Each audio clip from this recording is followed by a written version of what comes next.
السلام علیکم ورحمۃ اللہ وبرکاتہ۔ وعلیکم السلام ورحمۃ اللہ وبرکاتہ۔ کیا حال ہے سب کا؟ الحمدللہ، امید ہے آپ خیریت سے ہوں گے۔ نحمدہ ونصلی علی رسولہ الکریم، اما بعد، فاعوذ باللہ من الشیطان الرجیم، بسم اللہ الرحمن الرحیم، رب اشرح لی صدری ویسر لی امری واحلل عقدۃ من لسانی یفقہوا قولی۔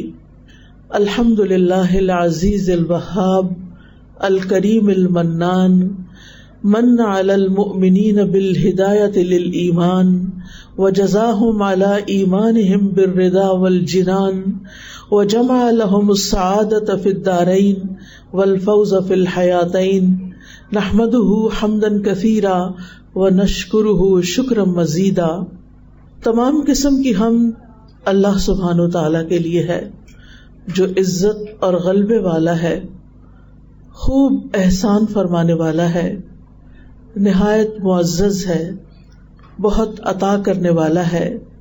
اس نے مومنوں پر احسان کیا کہ ان کو ایمان کی طرف ہدایت دی اور ان کے ایمان پر ان کو اپنی خوشنودی اور جنتوں کا بدلہ دیا، اور ان کے لیے دونوں جہانوں میں خوش نصیبی کو جمع کر دیا اور دونوں زندگیوں میں کامیابیوں کو جمع کر دیا۔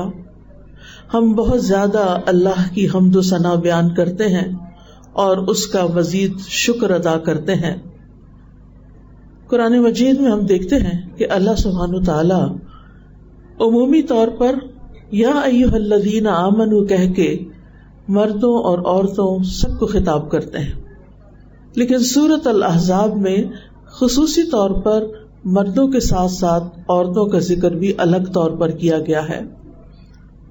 سورۃ الاحزاب کی آیت 35 میں اللہ تعالیٰ فرماتے ہیں، ان المسلمین والمسلمات والمؤمنین والمؤمنات والقانتین والقانتات والصادقین والصادقات والصابرین والصابرات والخاشعین والخاشعات والمتصدقین والمتصدقات والصائمین والصائمات والحافظین فروجہم والحافظات والذاکرین اللہ کثیرا والذاکرات اعد اللہ لہم مغفرۃ واجرا عظیما۔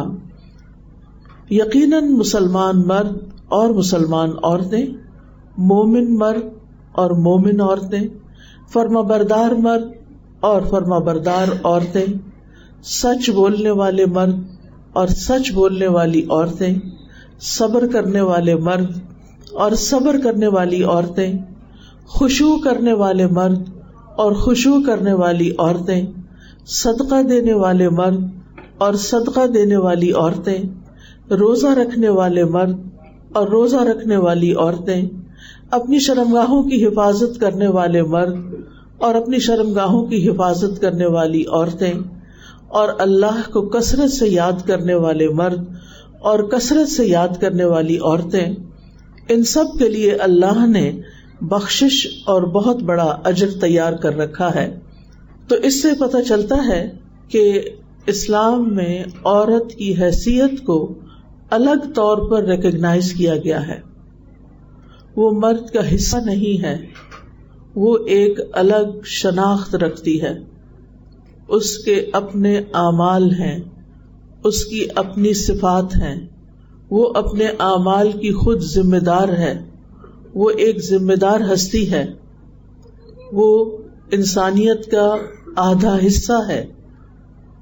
یعنی جہاں مرد ہیں وہاں ساتھ ساتھ عورتیں بھی ہیں، مردوں کے بغیر عورتوں کا وجود ادھورا ہے اور عورتوں کے بغیر مردوں کا وجود ادھورا ہے۔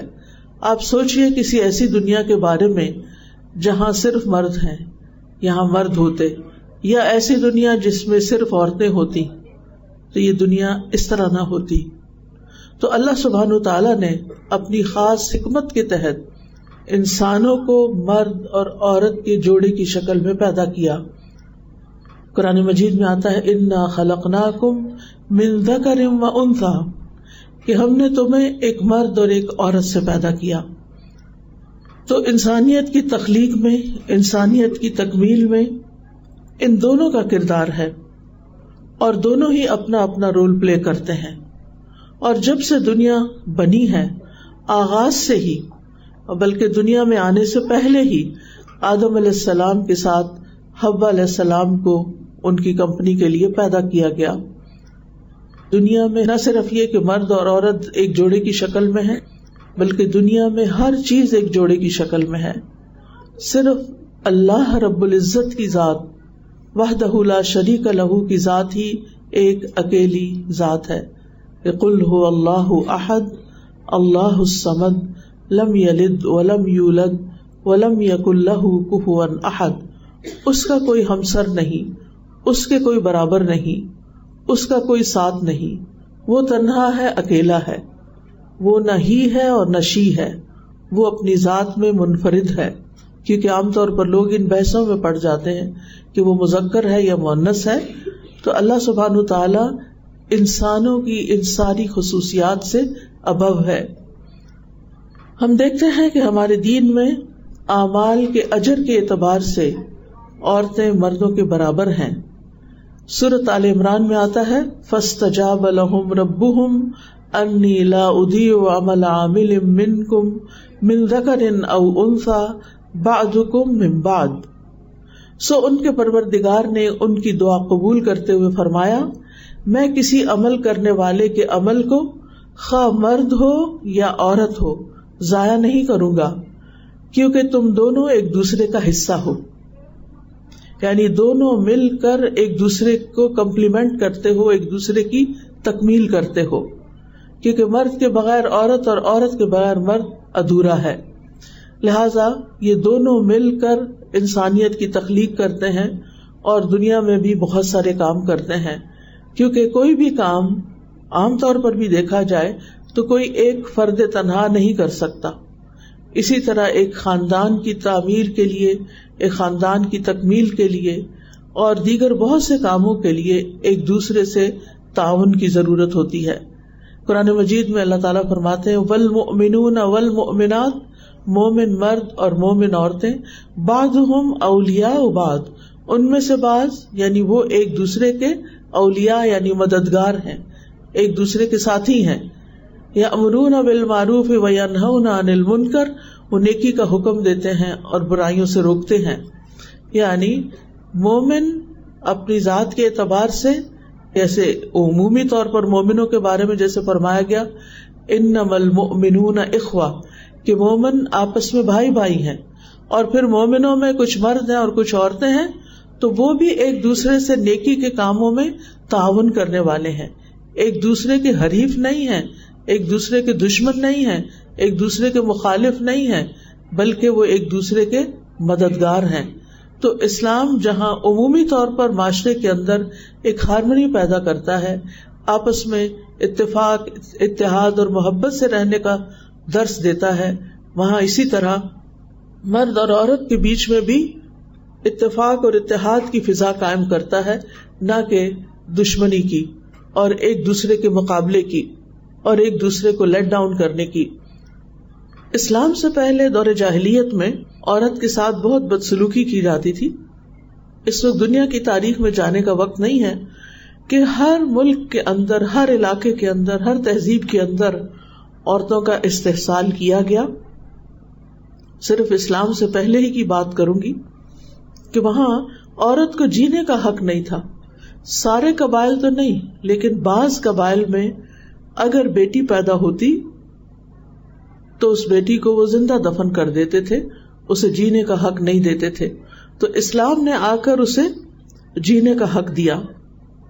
پھر اسی طرح انہوں نے اپنی ایک شریعت بنائی ہوئی تھی، اپنا ایک قانون بنایا ہوا تھا، اور کھانے پینے کے معاملے میں کچھ چیزیں عورتوں پر حرام کر رکھی تھی کہ یہ ہمارے مردوں کے لیے حلال ہیں، یہ ہماری عورتیں نہیں کھا سکتی. وقالوا ما في بطون هذه الانعام خالصة لذكورنا ومحرم على ازواجنا وان يكن ميتة فهم فيه شركاء سيجزيهم وصفهم انه حكيم عليم. اور وہ کہتے ہیں کہ جو بچہ ان مویشیوں کے پیٹوں میں ہے وہ خالص ہمارے مردوں کے لیے ہے. یعنی اگر یہ مویشی، یہ گائے یا بھینس جو ہے صحیح سلامت بچہ پیدا کرے گی تو اس کے مالک، اس کے حقدار، اس کے کھانے والے بس مرد ہوں گے، عورتوں کا اس میں حصہ نہیں، اور وہ ہماری عورتوں پر حرام ہے، اور اگر وہ مردار ہو تو سب اس میں شریک ہو سکتے ہیں۔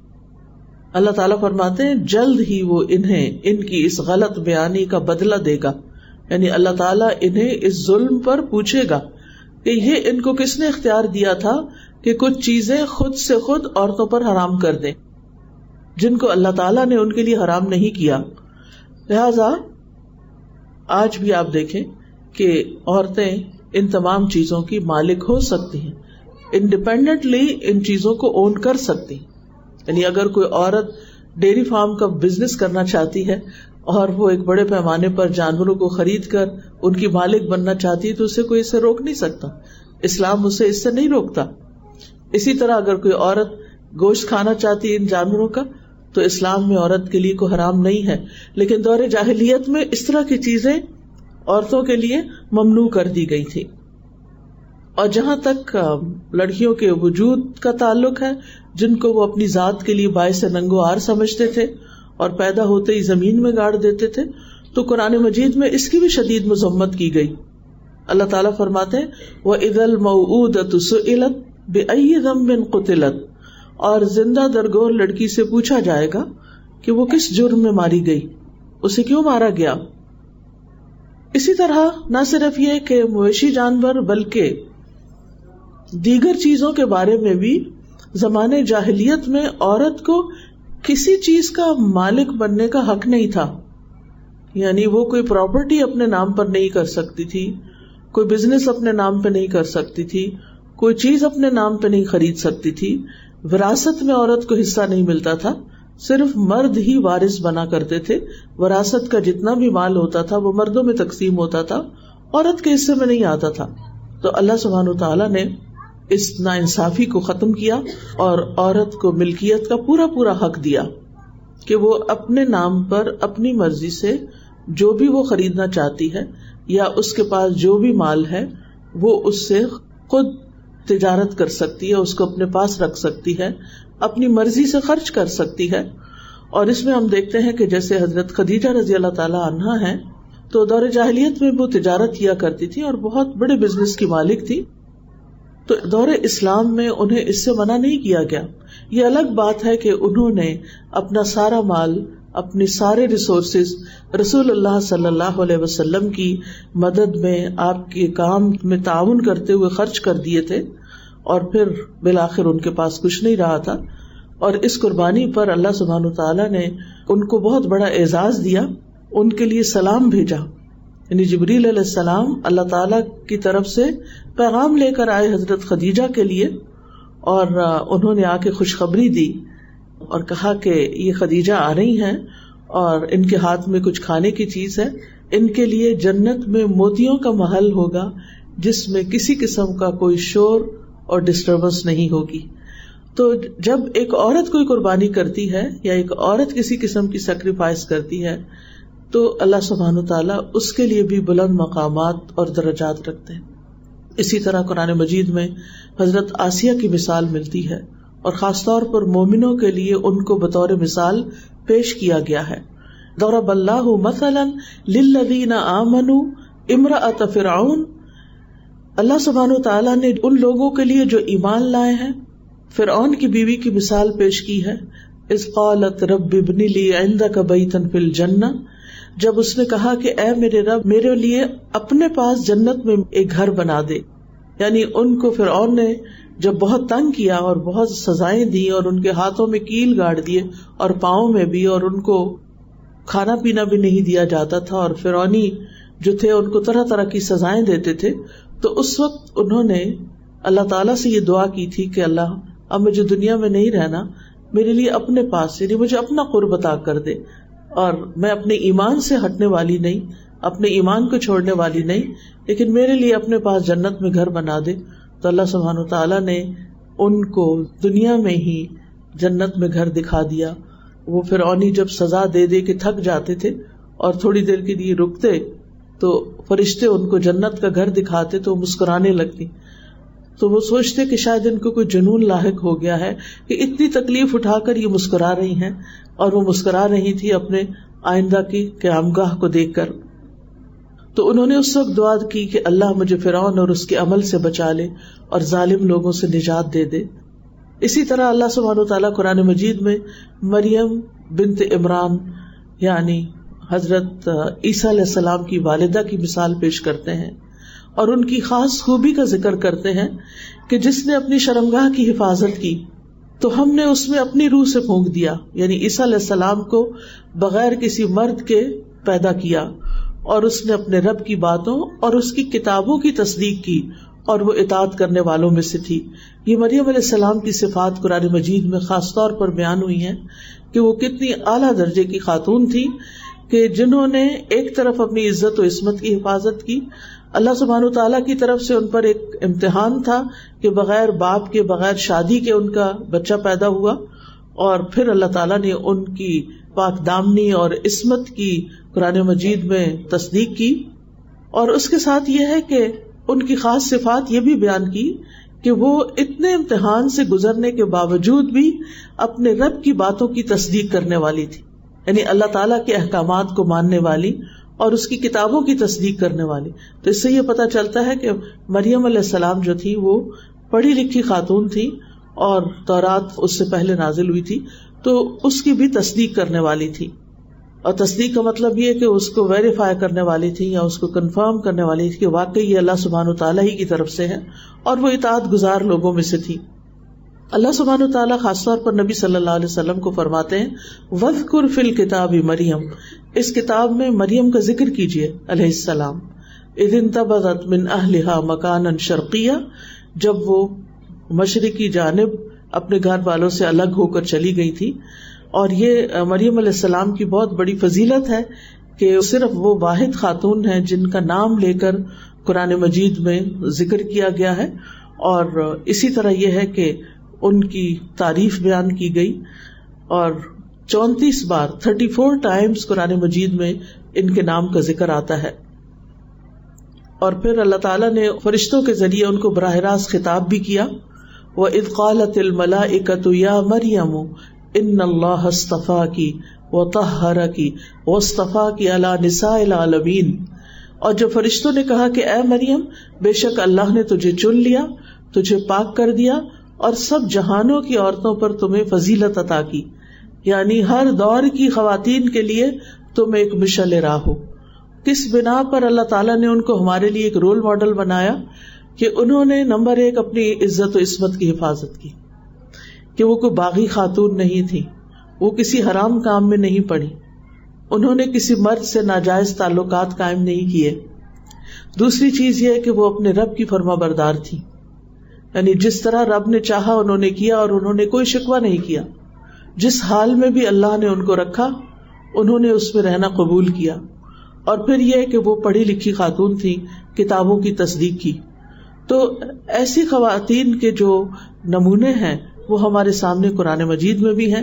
اس کے علاوہ اگر ہم تاریخ پڑھتے ہیں، اسلامی تاریخ، اور خاص طور پر حدیث لٹریچر پڑھتے ہیں، تو اس میں ہزاروں کی تعداد میں ایسی خواتین ملتی ہیں کہ جنہوں نے علم کی دنیا میں اپنا نام کمایا، اور انہوں نے ایسے مشکل علوم حاصل کیے، اور پھر اس میں ان کی خدمات موجود ہیں.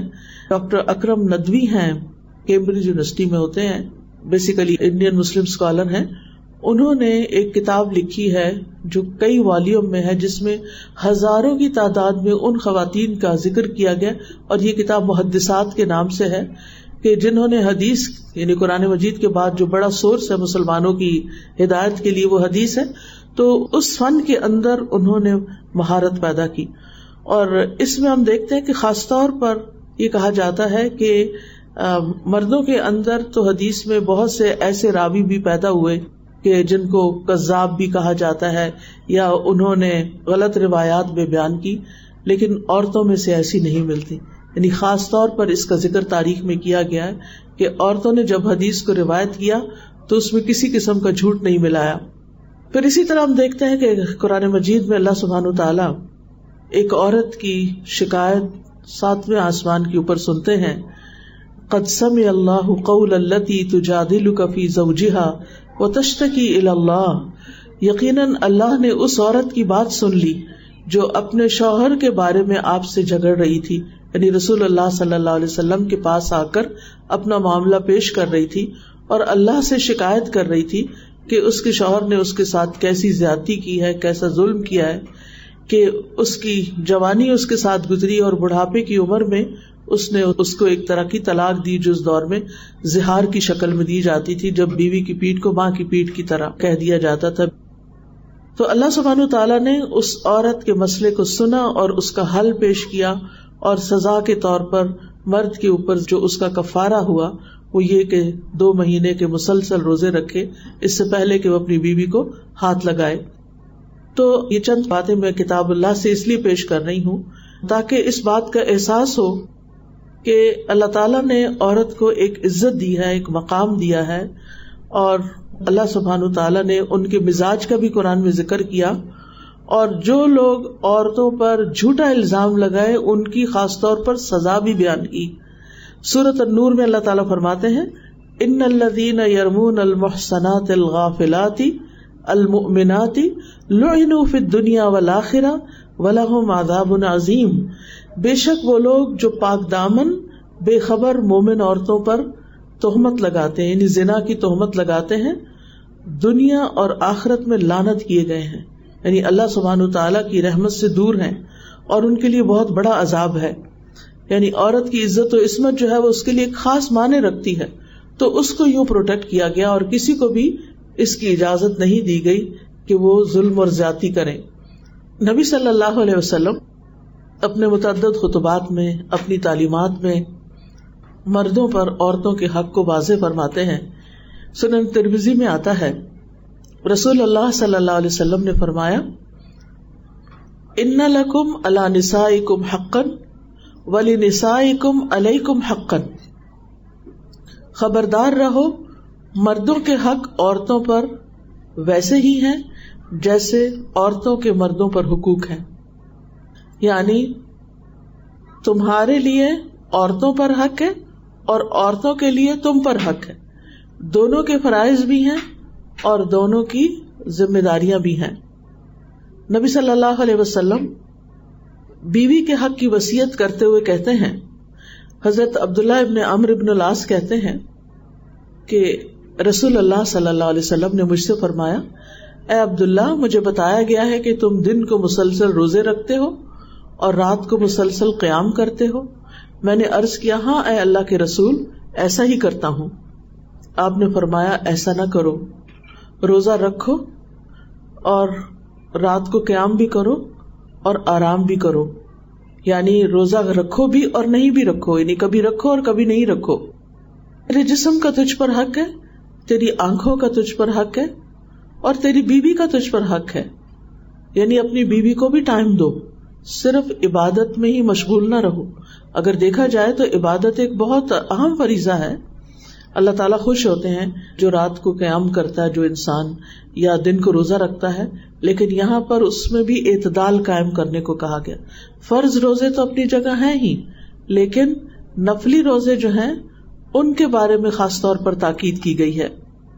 پھر اسی طرح ہم دیکھتے ہیں کہ رسول اللہ صلی اللہ علیہ وسلم کا طرز عمل، حضرت عائشہ کہتی ہیں کہ میں نے کسی کو بھی اپنی عادات، چال چلن، بات چیت میں فاطمہ رضی اللہ عنہا سے بڑھ کر رسول اللہ صلی اللہ علیہ وسلم کے مشابہ نہیں پایا، یعنی سب سے زیادہ وہ نبی صلی اللہ علیہ وسلم کو ریزمبل کرتی تھی۔ جب وہ آپ کے پاس آتی تو آپ اٹھ کر ان کی طرف خود بڑھتے، یعنی ایک باپ اور بیٹی کا تعلق ہے، وہ اللہ کے رسول ہیں، اللہ کے حبیب ہیں، پوری دنیا سے زیادہ معزز اور محترم ہیں، لیکن ان کی بیٹی جب ان کے پاس آتی تو آپ ان کے لیے کھڑے ہو جاتے، آپ کھڑے ہو جاتے، ان کا ہاتھ پکڑتے، بوسہ دیتے، یعنی پیار کرتے اور اپنی جگہ پر بٹھاتے تھے۔ اور جب نبی صلی اللہ علیہ وسلم حضرت فاطمہ کے گھر جاتے تو وہ اٹھ کر آپ کی طرف آتی، استقبال کرتی، آپ کا ہاتھ پکڑتی اور بوسہ دیتی اور اپنی جگہ پر بٹھاتی، کیونکہ محبت دونوں طرف سے ہوتی ہے۔ تو یہ ایک باپ اور بیٹی کا مثالی تعلق ہے، آج کتنے باپ ہیں جو اپنی بیٹیوں کو ایسی عزت دیتے ہوں اور ان سے ایسی محبت کرتے ہوں اور ان کو اپنی جگہ بٹھاتے ہوں اور ان کا اتنا اکرام کرتے ہوں. لقد کان لکم فی رسول اللہ اسوۃ حسنہ، تمہارے لیے اللہ کے رسول صلی اللہ علیہ وسلم کی زندگی میں بہترین نمونہ ہے. نبی صلی اللہ علیہ وسلم کا کبھی کسی عورت پر یا کسی خادم پر ہاتھ نہیں اٹھا، آپ نے کبھی کسی کو نہیں مارا. اور پھر آپ نے فرمایا کہ میں 2 ضعیفوں کا حق مارنا حرام کرتا ہوں، یتیم کا اور عورت کا، کیونکہ اس معاشرے میں عورت کمزور تھی. یعنی سب عورتوں کو وہ حقوق حاصل نہیں تھے. جو امراء کی خواتین تھی وہ اسٹرانگ تھی، لیکن عام عورتوں کو حق نہیں دیا جاتا تھا. لہٰذا آپ نے فرمایا کہ میں عورت کا حق مارنا حرام قرار دیتا ہوں. یعنی اگر کوئی عورت کو کمزور پا کر اس کا حق نہیں دیتا تو وہ ایک حرام کام کا ارتکاب کرتا ہے. آپ صلی اللہ علیہ وسلم نے یہ بھی فرمایا کہ دنیا فائدہ اٹھانے کی چیز ہے اور دنیا کی بہترین متاع نیک عورت ہے. یعنی دنیا میں بہت سی نعمتیں ہیں لیکن ان میں سب سے بہترین نعمت ایک نیک عورت ہے. پھر اسی طرح شادی کے معاملے میں کیا حکم دیا گیا کہ کسی بھی کنواری لڑکی کا نکاح نہ کیا جائے جب تک اس سے اجازت نہ لی جائے. یعنی ماں باپ کو اپنے بچوں کے اوپر بہت سی اپنی مرضی کرنے کا حق ہوتا ہے، لیکن شادی کے معاملے میں نہیں. عورت کو اس کا حق دیا جائے گا، وہ اپنی پسند ناپسند کا اظہار کر سکتی ہے. اسی طرح اگر عورت بیوہ ہو جائے تو اس کے لیے دوسروں کو، دوسرے خاندان کے لوگوں کو، دوسرے لوگوں کو دوڑ دھوپ کرنے کا حکم دیا گیا. رسول اللہ صلی اللہ علیہ وسلم نے فرمایا، صحیح بخاری کی روایت ہے، بیوہ اور مسکین کے لیے دوڑ دھوپ کرنے والا ایسا ہے جیسے اللہ کے راستے میں جہاد کرنے والا، جیسا وہ نمازی جو کبھی نماز سے تھکتا نہیں. یعنی اگر کوئی شخص کسی بیوہ کا خیال رکھتا ہے تو وہ ایسا ہے جیسے ہر وقت نماز پڑھ رہا ہو، اور وہ روزہ دار جو کبھی روزے سے ناغہ ہی نہیں کرتا. اب ہم میں سے کس میں اتنی طاقت ہے کہ ہم ہر وقت روزے سے رہیں یا ہر وقت نماز ہی پڑھتے رہیں؟ لیکن اگر کوئی وڈو کا خیال رکھتا ہے تو وہ اتنی بڑی نیکی کماتا ہے. پھر اسی طرح طبقاتی تقسیم بھی نہیں ہے، ہر طبقے کی عورت کو عزت دی جائے گی. اس میں ہم دیکھتے ہیں کہ ایک سیاہ فام خاتون مسجد میں جھاڑو دیا کرتی تھی. رسول اللہ صلی اللہ علیہ وسلم نے ایک دن ان کو نہیں دیکھا کہ وہ مسجد میں نظر نہیں آ رہی. کچھ دن کے بعد پوچھا گیا تو عرض کیا گیا کہ اس کا انتقال ہو گیا تھا اور اس کو دفنا دیا گیا. تو آپ نے فرمایا، تم نے مجھے کیوں نہیں اطلاع دی؟ پھر آپ صلی اللہ علیہ وسلم اس کی قبر پر تشریف لے گئے اور نماز جنازہ پڑھی. یعنی ایک وہ عورت جو صرف جھاڑو دینے والی ہے، جس کا اپنا کوئی اسٹیٹس نہیں، کوئی گھر نہیں، کوئی کچھ اس کی جان پہچان نہیں، وہ خاموشی سے آتی ہے، وہ جیسے کلینر ہوتا ہے تو وہ کلینر ہے. لیکن اللہ کے رسول صلی اللہ علیہ وسلم نے اس کو اتنی عزت دی کہ وہ ہمارے ساتھ تھی، وہ روز یہاں صفائی کرتی تھی اور آج نہیں ہے، تو اس کا بھی حق ہے کہ ہم اس کا خیال رکھیں اور آپ لوگوں کو لے کر دوبارہ جا کر اس کی قبر پر جنازہ پڑھتے ہیں. اسی طرح ہم دیکھتے ہیں کہ عورت کو وراثت میں حق دیا گیا. یوصیکم اللہ فی اولادکم للذکر مثل حظ الانثیین، اللہ تمہیں تمہاری اولاد کے بارے میں تاکیدی حکم دیتا ہے، مرد کا حصہ 2 عورتوں کے برابر. یہاں آ کر خواتین کو تھوڑی یعنی کہ محسوس ہوتی ہے یہ بات کہ اللہ تعالیٰ نے ہمارا حق کم کیوں کیا ہے. پہلی بات تو یہ دیکھیے کہ یہ حق اس معاشرے میں عورت کو دیا جا رہا ہے جس میں عورت کا وراثت میں کچھ بھی حصہ نہیں تھا، وہاں اس کو حصہ دلوایا جا رہا ہے. پھر مرد کو 1 اور عورت کو آدھا کیوں دیا گیا؟ اس کی وجہ یہ ہے کہ بنیادی طور پر اسلام نے مرد کو ذمہ دار بنایا ہے کہ وہ عورت کی شادی کے موقع پر اس کو حق مہر دے.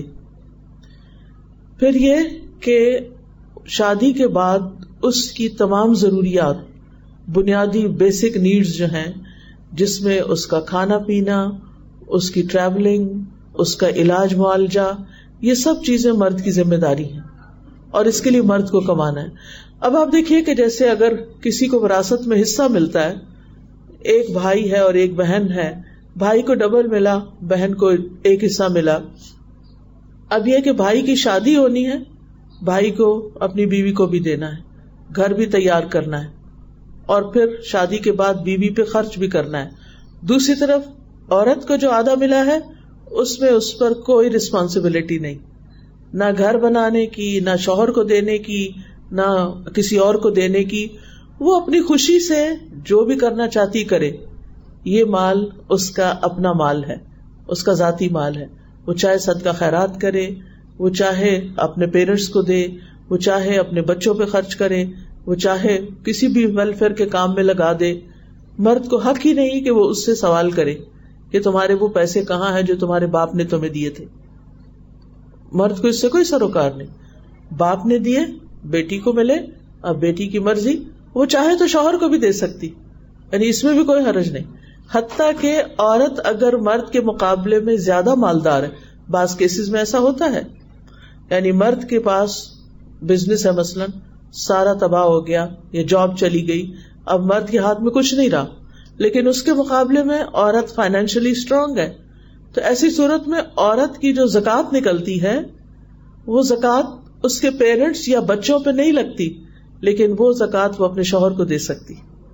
یہاں تک یعنی عورت کو اس معاملے میں انڈیپینڈنٹ کیا گیا ہے کہ وہ اپنے مال سے اپنے گھر والوں کا کس طرح خیال رکھ سکتی ہے.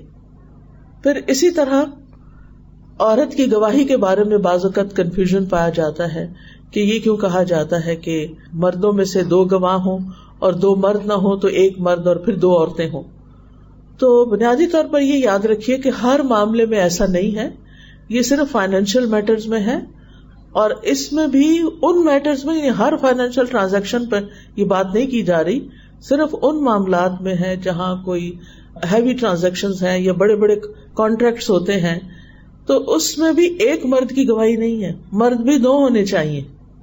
یعنی بیسیکلی 1 مرد بھی نہیں, 2 مرد ہو, اور اگر 2 مرد نہیں تو پھر 1 مرد ہو جائے, اور 1 مرد ہے تو پھر عورتیں بھی 2 ہوں. یعنی جیسے انیشلی 2 مرد ہیں ایسے ہی عورتیں بھی 2 ہوں. اور ساتھ ہی یہ بتایا گیا کہ اگر وہ اس میں بھول جائے تو دوسری یاد کرائے, اگر وہ نہیں بھولتی تو 1 عورت ہی کی گواہی ہوگی وہاں. یعنی یہ نہیں کہا گیا کہ 2 عورتیں کھڑے ہو کے کورس میں اکٹھے بولیں گی گواہی دیں گے, نہیں, ایسی بات نہیں ہے.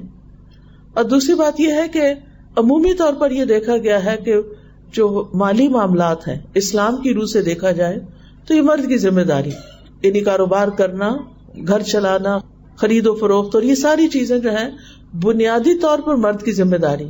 اس کا یہ مطلب نہیں عورت کر نہیں سکتی, عورت کر سکتی, یعنی تجارت اگر مرد کرتا ہے تو تجارت عورت بھی کر سکتی. اور اس میں ازواج مطہرات میں سے ہم دیکھتے ہیں کہ حضرت زینب رضی اللہ تعالی عنہا جو تھی وہ ام المساکین کہلاتی تھی, مسکینوں کی ماں. یعنی آج کسی عورت کا یہ لقب میں نے نہیں سنا کہ یہ مسکینوں کی ماں ہے, وہ مسکینوں کی ماں کہلاتی تھی. کیوں؟ اس لیے کہ اپنے ہاتھ سے چیزیں بناتی, خود کماتی, اور پھر وہ ان غریبوں پر خرچ کرتی تھی, کیونکہ انسان کی اپنی کمائی میں سے خرچ کرنا زیادہ ثواب کا باعث ہے جو وہ خود محنت کر کے کماتا ہے. تو نبی صلی اللہ علیہ وسلم نے فرمایا کہ تم میں سب سے پہلے مجھ سے وہ آ کر ملے گی, یعنی فوت ہونے کے بعد, جو سب سے لمبے ہاتھوں والی. اب ازواج مطہرات اپنے ہاتھ ایک دوسرے سے ناپتی تھی کس کے ہاتھ لمبے, لیکن جب وہ فوت ہوئی تو پتہ چلا کہ لمبے ہاتھوں سے مراد زیادہ سے زیادہ صدقہ کرنا تھا, تو وہ خود صدقہ کیا کرتی تھی.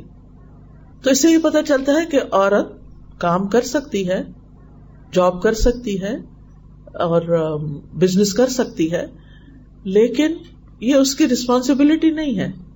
اگر وہ خوشی سے کرتی ہے, کیونکہ ہر عورت کے اندر صلاحیت نہیں ہوتی کہ وہ ایسا کرے, لیکن مردوں کو اللہ تعالیٰ نے بنیادی طور پر بنایا اس طرح ہے, ان کے اوپر سے بچے پیدا کرنے کی, بچوں کو پالنے پوسنے کی ذمہ داری ان کے اوپر نہیں ڈالی, تاکہ وہ فوکسڈ ہو کر گھر کے باہر کی ذمہ داریاں سنبھالیں, اور عورت فوکسڈ ہو کر اپنے گھر کی ذمہ داریاں لے. ہاں, مرد جب باہر سے آئے تو اس کے لیے حرام نہیں کہ گھر میں کوئی کام کرے, یعنی وہ گھر میں اپنی بیوی کا مددگار بن سکتا ہے. نبی صلی اللہ علیہ وسلم کے بارے میں پوچھا گیا کہ آپ گھر میں کیا کرتے تھے. ایک تابعی ہے مسروق, حضرت عائشہ کے شاگرد ہیں. حضرت عائشہ ان کا بہت امپورٹنس دیتی تھی اور اللہ کی خاطر ان سے بہت محبت کرتی تھی. تو مسروق نے حضرت عائشہ سے پوچھا کہ نبی صلی اللہ علیہ وسلم گھر میں کیا کرتے تھے؟ تو انہوں نے فرمایا کہ آپ اپنے گھر والوں کی خدمت کیا کرتے تھے، اپنے گھر والوں کی مدد کیا کرتے تھے، آپ جھاڑو بھی لگا لیتے تھے، آپ کھانا پکانے میں بھی مدد دے دیتے تھے، آپ ڈول جس سے پانی نکالا جاتا ہے چمڑے کے ہوتے تھے اس وقت وہ بھی سی لیتے تھے، اپنے کپڑوں کے اندر بھی اگر کہیں سینے کی ضرورت پیش آتی تو وہ بھی سی لیتے تھے. تو اس سے یہ پتہ چلتا ہے جو ہمارے معاشرے میں ایک وہ چیز بنی ہوئی ہے کہ مرد کو گھر میں کام نہیں کرنا چاہیے، اسلام میں اس کی کوئی حیثیت نہیں ہے. یعنی اگر مرد کے پاس وقت ہے، اگر مرد اپنی ذمہ داریوں سے فارغ ہو گیا، اور عورت کی ذمہ داریاں تو پھر 24 آورس کی ہو جاتی ہے نا. جب بچے پیدا ہو جاتے ہیں یا گھر ہوتا ہے اس کا تو بعض اوقات لانگ آورز ہو جاتے ہیں، یا اگر گھر میں کوئی ماں باپ میں سے کوئی بیمار ہے یا کچھ تو ذمہ داری بڑھ جاتی.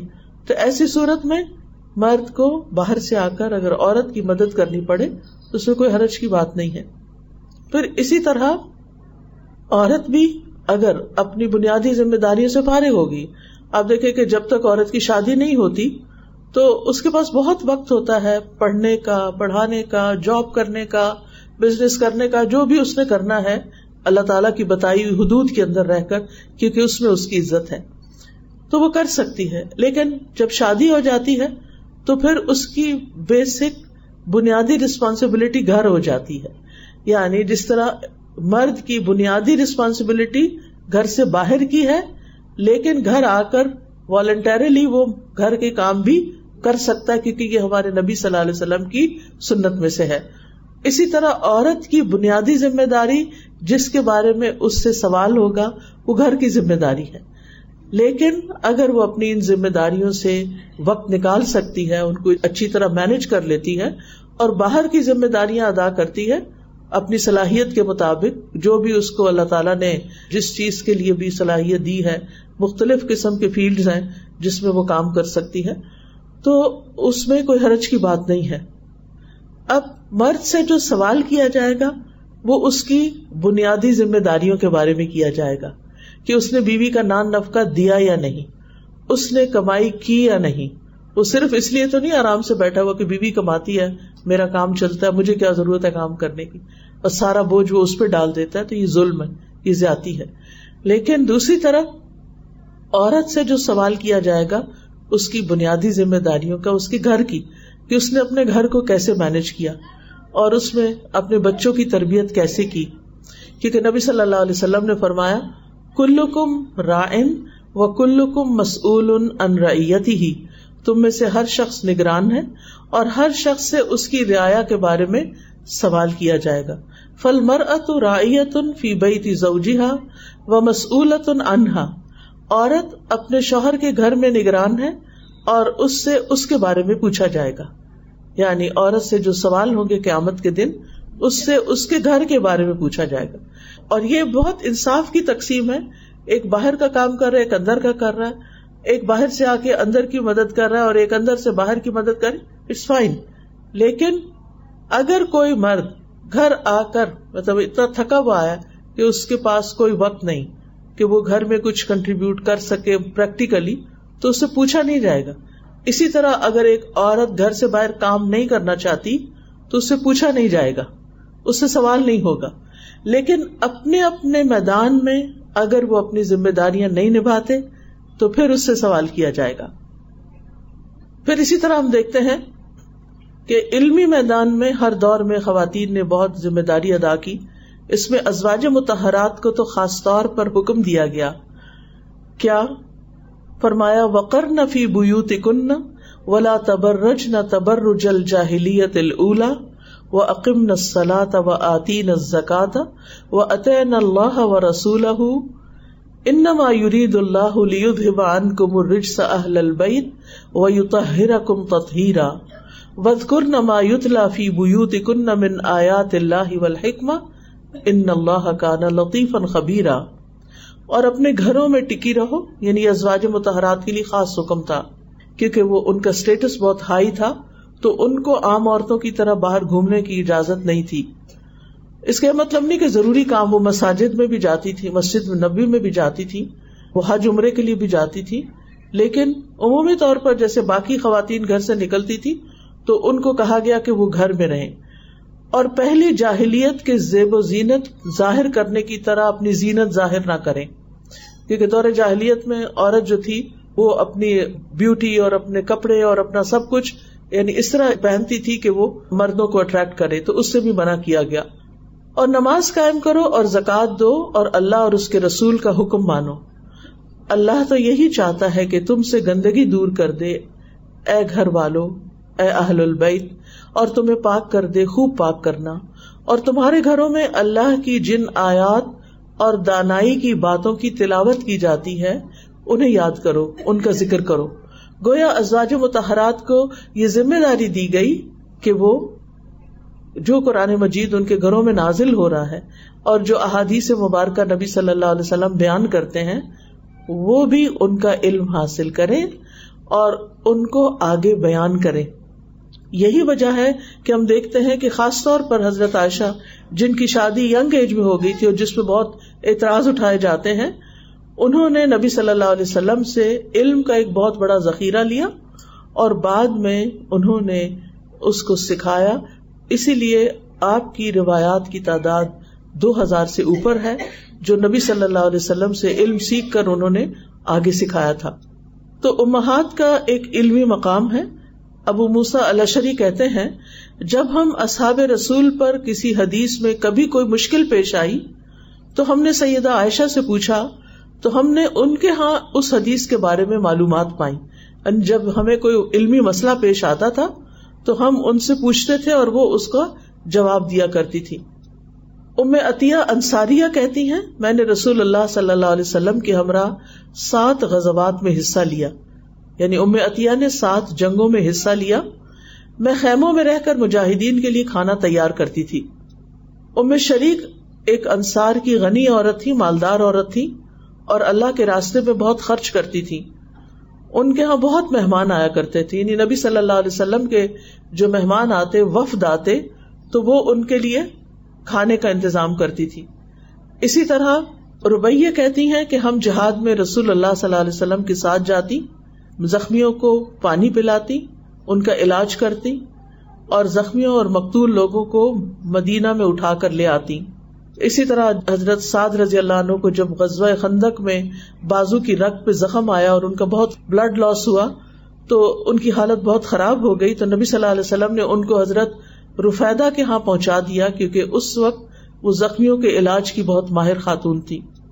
پھر نبی صلی اللہ علیہ وسلم نے خواتین کے لیے الگ سے بھی تعلیم کا دن مقرر کیا اور عید کے موقع پر بھی الگ سے آ کر ان سے خطاب کرتے کیونکہ کراؤڈ بڑا ہوتا تھا، مرد آگے ہوتے تھے، تو اس وجہ سے خواتین تک آواز نہیں پہنچتی تھی، تو آپ نے الگ سے بھی آ کے ان کو تعلیمات دی. انصار کی عورتوں کی بہت تعریف کی. نبی صلی اللہ علیہ وسلم ان کے بارے میں یعنی خصوصی ان کے اوپر توجہ دیا کرتے تھے. اور حضرت عائشہ کہتی ہیں کہ انصار کی عورتیں بہت اچھی ہیں جنہیں دین کی سمجھ بوجھ حاصل کرنے میں شرم مانے نہیں ہوتی، یعنی ہر طرح کے سوال کر لیتی تھی وہ نبی صلی اللہ علیہ وسلم سے. اسی طرح بعض اوقات آپ خواتین کے پاس جا کر بطور خاص ان کو سلام بھی کرتے، ان کی ضروریات پوری کرتے تھے. پھر اسی طرح ہم دیکھتے ہیں کہ کچھ ذمہ داریاں مردوں اور عورتوں دونوں پر ہیں، جیسے امر بالمعروف اور نہی عن المنکر کی ذمہ داری، اسی طرح اپنی ذمہ داریوں کے بارے میں پوچھ گچھ. پھر اسی طرح عورتوں کے لیے یعنی خاص طور پر ان کے خاص مقام ہیں، اس کے حوالے سے خوشخبریاں، جیسے اسلام میں ماں کا حق جو ہے وہ سب سے بڑھ کر ہے، یعنی جتنے بھی لوگوں کے حقوق ہیں ان میں سب سے زیادہ ماں کا حق ہے کہ اسلام نے ماں سے حسن سلوک کی تلقین کی اور 3 بار کی ہے.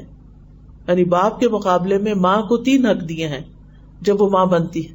اسی لیے عورت کچھ بھی بن جائے، کوئی بھی مقام حاصل کر لے دنیا میں، کتنا بھی نام کما لے، لیکن اس کی تکمیل اس وقت ہوتی ہے جب وہ ماں بنتی ہے. اس کو سب سے زیادہ عزت اور مقام اور مرتبہ اس وقت ملتا ہے جب وہ ایک ماں کی حیثیت سے سب کے سامنے آتی ہے. پھر اسی طرح اللہ سبحانہ وتعالیٰ نے قرآن مجید میں بارہا والدین کے ساتھ احسان کا حکم دیا، لیکن خصوصاً ماں کے بارے میں الگ سے بھی حکم دیا. انبیاء علیہ السلام اپنی ماؤں سے خصوصی تعلق رکھتے تھے. عیسیٰ علیہ السلام کی صفت آتی ہے کہ وہ برم بوالدتی، کہ میں اپنی والدہ سے بہتر سلوک کرتا رہوں، مجھے اس کا حکم دیا ہے. ماں کے قدموں تلے جنت بتائی گئی. اور اسی طرح خرچ کرنے کی ابتدا بھی ماں سے ہونی چاہیے. طارق محاربی کہتے ہیں ہم مدینہ آئے تو رسول اللہ صلی اللہ علیہ وسلم ممبر پر کھڑے لوگوں سے خطاب فرما رہے تھے. آپ فرما رہے تھے دینے والے کا ہاتھ اونچا ہوتا ہے اور سب سے پہلے تم اسے دو جن کی کفالت تمہارے ذمہ ہے. اپنی ماں کو دو، اپنے باپ کو دو، اپنی بہن کو دو اور اپنے بھائی کو دو، پھر اپنے قریبی رشتے دار کو دو، پھر جو تمہارے قریبی ہو. یعنی اپنے بیوی بچوں کے بعد سب سے پہلا حق کس کا ہے؟ ماں کا ہے. اور اگر بیوی بچے نہیں تو خرچ کرنے میں سب سے پہلے ماں کو دیا جائے گا.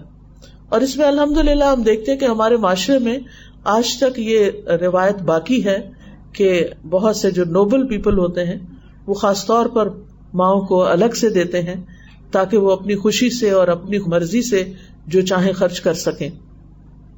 پھر اسی طرح بیوی کے حقوق قرآن مجید میں اللہ تعالیٰ فرماتے ہیں وَعَاشِرُوهُنَّ بِالْمَعْرُوفِ، اور ان کے ساتھ معروف اچھے طریقے سے زندگی بسر کرو. معاویہ کہتے ہیں میں نے عرض کیا یا رسول اللہ ہم پر اپنی بیوی کا کیا حق بنتا ہے؟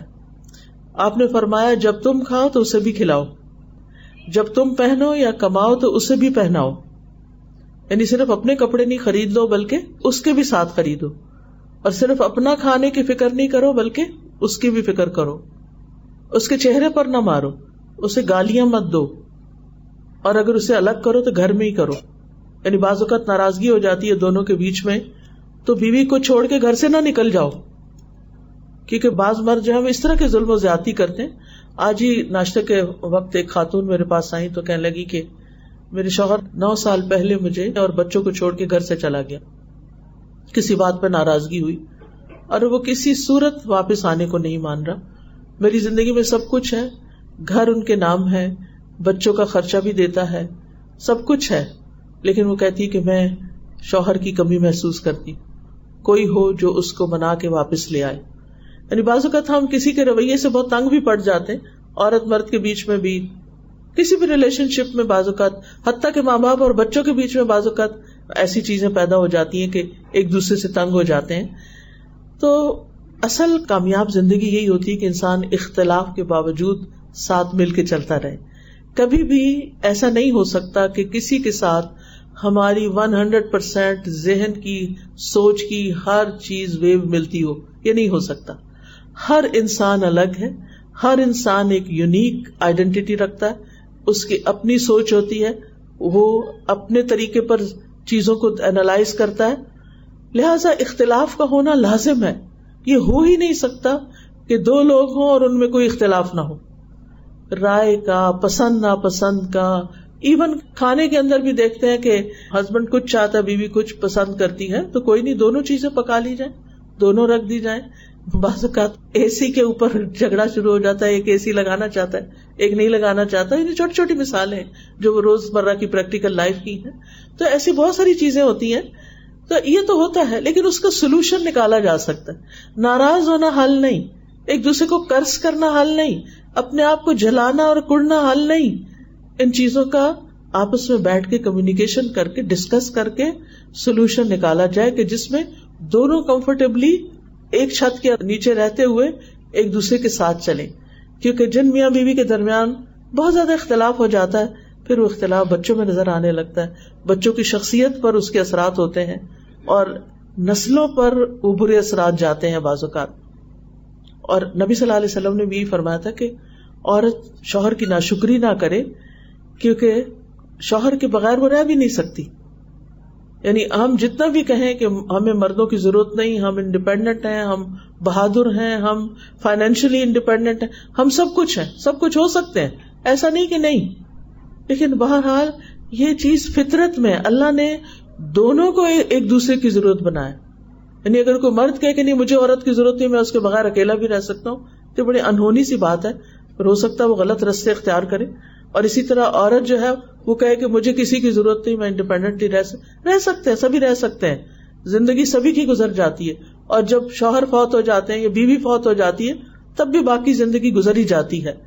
لیکن دونوں اگر ایک دوسرے کے ساتھ ہیں جیسا بھی ہے، ہر ایک کا تعلق آئیڈیل بھی نہیں ہو سکتا. بہت کم کپلز ایسے ہوتے ہیں کہ جن میں بہت آپس کی محبت اور بہت موافقت اور بہت مل کے مشورے سے بہت کچھ کرتے ہیں، جو کہ اسلام کے لحاظ سے ایک آئیڈیل زندگی ہے، ہونی بھی چاہیے، محبت بھی ہونی چاہیے اور آپس میں اتفاق بھی ہونا چاہیے اور ایک دوسرے کو سپورٹ بھی کرنا چاہیے اور ایک دوسرے کو کمپلیمنٹ کرنا چاہیے. لیکن بعض کیسز میں نہیں بھی ہوتا تو کوئی بات نہیں، یہ انسان کا امتحان ہوتا ہے. انسان کو اس دنیا میں ہر چیز نہیں ملی، اللہ تعالیٰ نے مختلف لوگوں کو مختلف طریقے سے آزمایا، کیونکہ اگر یہ آزمائش نہ ہو تو پھر کیسے پتا چلے کہ کون واقعی اچھا ہے. امتحان آنے پر ہی دوسرے کا پتا چلتا ہے کہ کون کتنے پانی میں ہے. اور آخرت کے اجر و ثواب کا انحصار اس پر ہے کہ مشکلات میں بھی کون اچھے اخلاق کا معاملہ کرتا ہے، اندر دکھی ہوتے ہوئے بھی کون چہرے پر مسکراہٹ لا سکتا ہے، اور کون اپنے غموں کو بلا کر دوسروں کے غم بانٹ سکتا ہے. تو زندگی اسی طرح ہے. ہم اس پلانٹ پہ ہمیشہ کے لیے رہنے آئے نہیں ہیں، بس تھوڑے سال کے لیے آتے ہیں اور پھر چلے جاتے ہیں.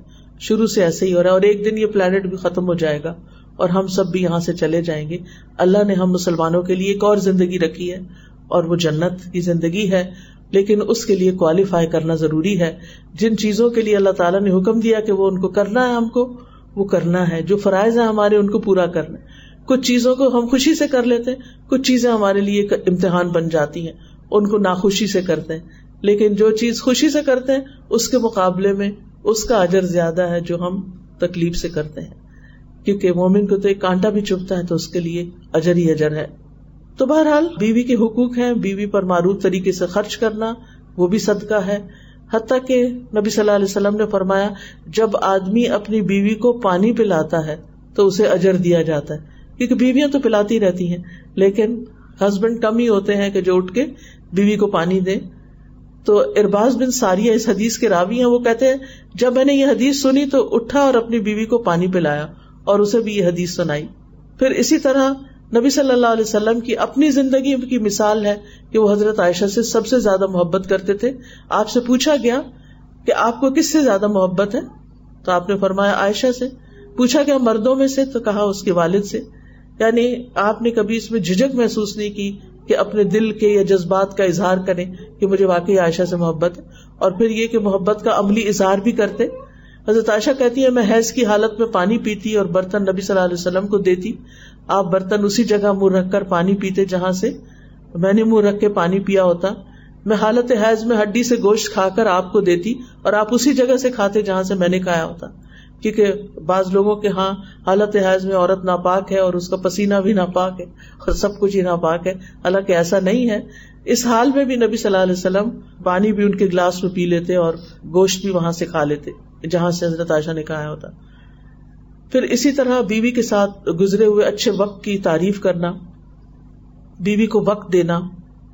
حضرت عائشہ رضی اللہ عنہ کہتی کہ ایک مرتبہ عید کے دن رسول اللہ صلی اللہ علیہ وسلم کے سامنے کچھ حبشی کرتب دکھا رہے تھے.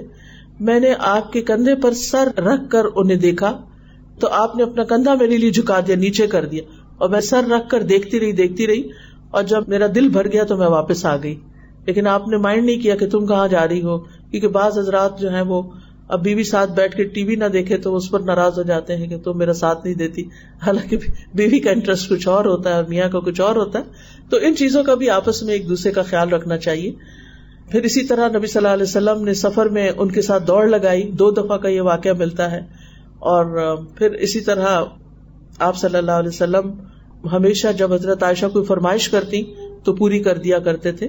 ان کی سہیلیوں سے بھی بہت اچھا سلوک کرتے. جب آپ گھر میں آتے اور وہ کھیل رہی ہوتی ان کے ساتھ گڑیا وغیرہ سے، کیونکہ ان کی ایج کم تھی جب شادی ہوئی تھی، تو آپ اس چیز کی رعایت رکھتے تھے. تو وہ چھپ جاتی ادھر ادھر، آپ ان کو ڈھونڈ کے بھیجتے کہ وہ حضرت عائشہ کے ساتھ کھیلیں. حضرت خدیجہ کے ساتھ آپ کا وقت بہت اچھا گزرا تھا، اس کو اکثر یاد کرتے تھے. جب آپ بکری ذبح کرتے تو حضرت خدیجہ کی سہیلیوں کو خاص طور پر گوشت بھجواتے اور کہتے کہ یہ فلاں سہیلی کو دے کر آؤ، یہ فلاں کو دے کر آؤ، اس محبت کی وجہ سے جو آپ کے حضرت خدیجہ کے بیچ میں تھی. پھر اسی طرح بیٹی کی حیثیت سے عورت کا حق ہے کہ اس کی پیدائش پر خوش ہونا چاہیے. بیٹی کی اچھی پرورش کرنے والا نبی صلی اللہ علیہ وسلم کے ساتھ جگہ پائے گا. بیٹیوں سے محبت کرنا جنت کے حصول کا ذریعہ ہے. بیٹیوں کو محنت کر کے کھلانے پلانے کا اجر ہے. ان کو خاص طور پر پیار کرنا چاہیے. اور نبی صلی اللہ علیہ وسلم نے یہ بھی فرمایا کہ فاطمہ میرے جسم کا ٹکڑا ہے. اس لیے جس نے اسے ناحق ناراض کیا اس نے مجھے ناراض کیا.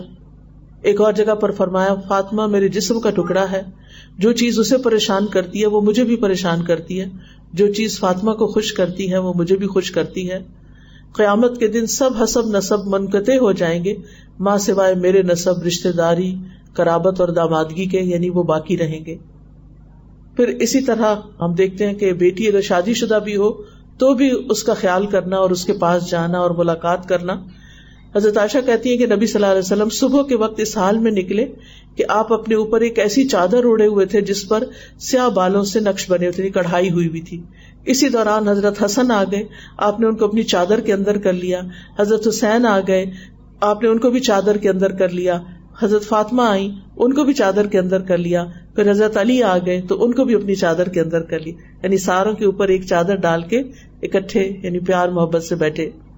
پھر اسی طرح یہ ہے کہ ایک مرتبہ پتہ چلا حضرت فاطمہ کو کہ کچھ غلام آئے تو ان کو ہر وقت کام میں مشکل ہوتی تھی تو لینے کے لیے گئی. نبی صلی اللہ علیہ وسلم گھر پر نہیں تھے. حضرت عائشہ نے بتایا کہ فاطمہ رضی اللہ عنہا اس مقصد کے لیے آئی تھی. خیر نبی صلی اللہ علیہ وسلم ان کے گھر چلے گئے اور دیکھا کہ وہ دونوں حضرت علی اور حضرت فاطمہ لیٹے ہوئے ہیں تو دونوں کے بیچ میں وہ بیٹھ گئے اور پھر ان سے بات چیت کی. اور حضرت علی کہتے ہیں کہ میں نے آپ کے قدموں کی ٹھنڈک اپنے پیٹ پہ محسوس کی. تو بہرحال پھر حضرت فاطمہ کو آپ نے 33 بار سبحان اللہ اور الحمدللہ اور اللہ اکبر پڑھنا سکھا کہا یہ غلام سے بہتر ہے، نہیں کام خود کرو لیکن یہ ان تسبیحات سے تمہاری تھکاوٹ دور ہو جائے گی. یعنی اولاد کے ساتھ محبت صرف یہی نہیں ہوتی کہ ان کے لیے ہم ہر وقت زندگی آسان کر دیں بلکہ ان کو جینے کا طریقہ سکھائیں. پھر اسی طرح آپ بیٹیوں کو پیار سے بلاتے تھے. حضرت ام سلمہ کی بیٹی زینب تھی تو ان کو زینب زینب کہہ کے پکارتے تھے.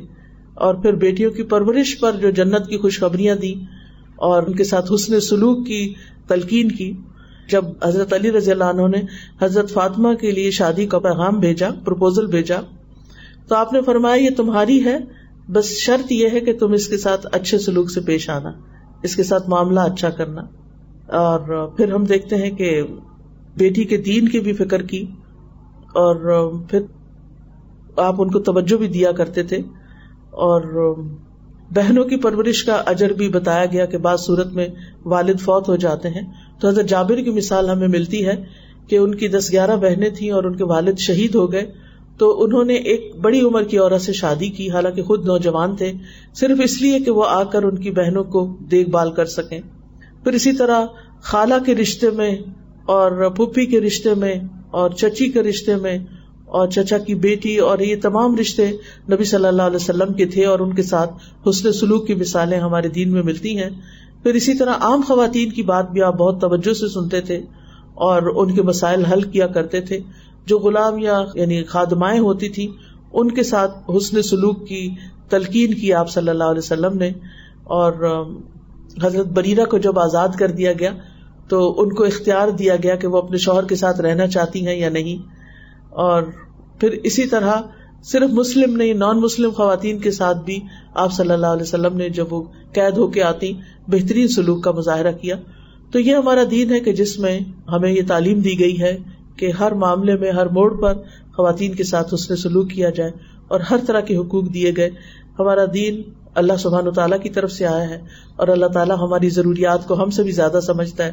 لہٰذا ہمیں اگر اپنے حقوق تلاش کرنے ہیں تو اپنے دین میں کریں، اپنے بچوں کی اچھی تربیت کریں تاکہ کل کے وہ بہترین مرد ثابت ہوں، کیونکہ عورتوں کی گود میں ہی مرد پلتے ہیں. اگر عورتیں ہی بہترین طریقے سے مردوں کی تربیت کریں تو ہو نہیں سکتا کہ عورت کو حقوق نہ ملے. لیکن مشکل یہ ہوتی ہے کہ وہی عورت پھر جب اپنے بیٹے کو بیاہ کے لاتی ہے تو اس کی بیوی کے مقابلے پہ کھڑی ہو جاتی ہے، جس سے بہت سے مسائل کھڑے ہوتے ہیں. تو ہم خواتین کو سینسیبلی دوسری عورتوں کے حقوق ادا کرنے میں مدد کرنی چاہیے اپنے گھر والوں کی. تو اللہ تعالیٰ سے دعا ہے کہ اللہ تعالیٰ ہمیں بہترین علم بہترین عمل دے. آپ سب کا بہت شکریہ کہ آپ نے مجھے یہاں موقع دیا. اللہ تعالیٰ ہمیں عمل کی توفیق دے.